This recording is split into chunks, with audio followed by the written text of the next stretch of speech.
Hello and welcome to another episode. This is me, Martin, and this is ELT Experiences. Thank you ever so much for everyone who watched my previous video. It's really appreciated. And today what we're going to do is I'm going to share with you how I got involved with teaching English at a university. When I put my notice in last April, I wanted to try and find another job with regards to teaching English, and I decided to approach my previous university where I'd studied my MA.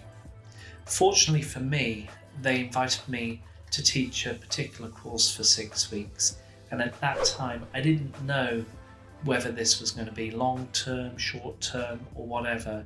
All I knew was I was given this opportunity and I'd take it gladly with both hands.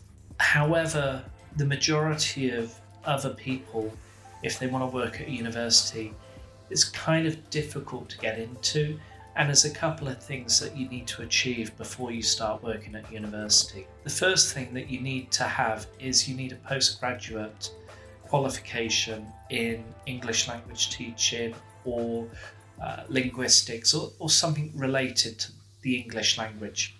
The second thing that can help you is having that general relationship, working relationship, professional relationship with other members of staff that you're usually with.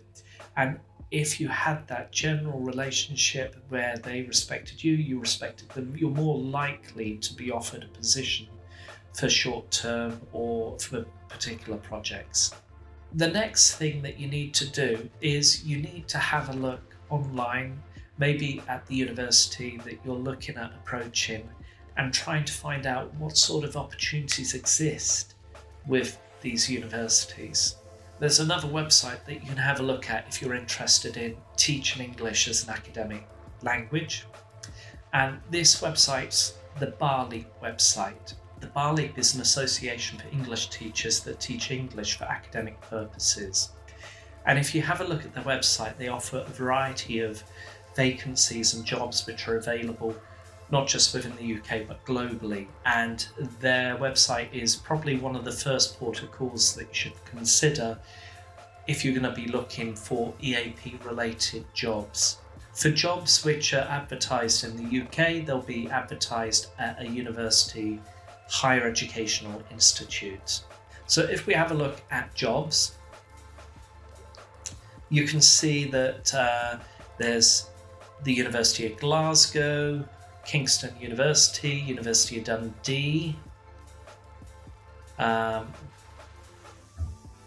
University of Nottingham, and various other higher educational institutes. So there's a variety of jobs available with the BARLEAP website, and have a look at this first of all, and this will inform you of what universities are looking for if you want to go through to EAP.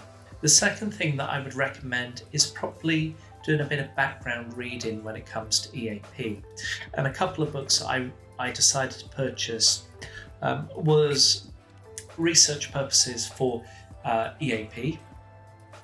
Again, very useful book. It will give you some of the detailed background information about research and EAP related research. Very, very good.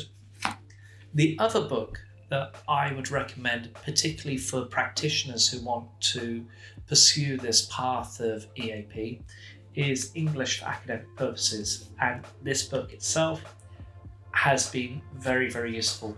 I read it when I was doing my pre-sessional course last summer, and it really benefited and helped me understand the role of an EAP practitioner. The third book I would recommend is understanding one of the biggest differences between a general English and academic English, and one of the biggest differences that I found was academic writing. And if you get this book by Bailey, it would help you understand the sort of aspects of academic writing that your students need to be aware of. Okay, and this, again, it's a very good book. Previous editions have been better, so I've been told, but this book, really, really good, and it really did help me last summer, and I still refer to it because I'm interested. Anyway, other than that, I would also recommend, if you don't have an MA, is to consider taking an MA, because you can teach maybe general English, like a summer school format at a university, if you don't have an MA. But if you want to pursue something post MA, then having an MA would actually help you. So those are my tips and my advice with regards to getting your foot in the door at a university or a higher educational institute. Let me know what sort of advice or what sort of experience you had when you were first approaching universities. For me, I kind of fell into the job. I was very fortunate, and as I mentioned, I just contacted my university, they invited me in, and I got a job. It just seemed very natural.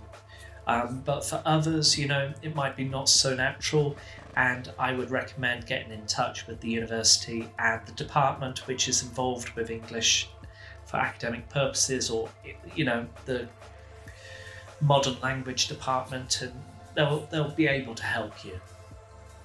Anyway, thanks very much for listening, and I hope you have a really nice week, and thank you very much for everybody who subscribed. I've almost at 3,000 subscribers, so that's great. And one of the biggest achievements for me this year was to try and get to 3,000 subscribers by the end of the year, and I'm almost already there. So please hit that subscribe button, hit that notification bell. It'd be great to see you, and happy teaching.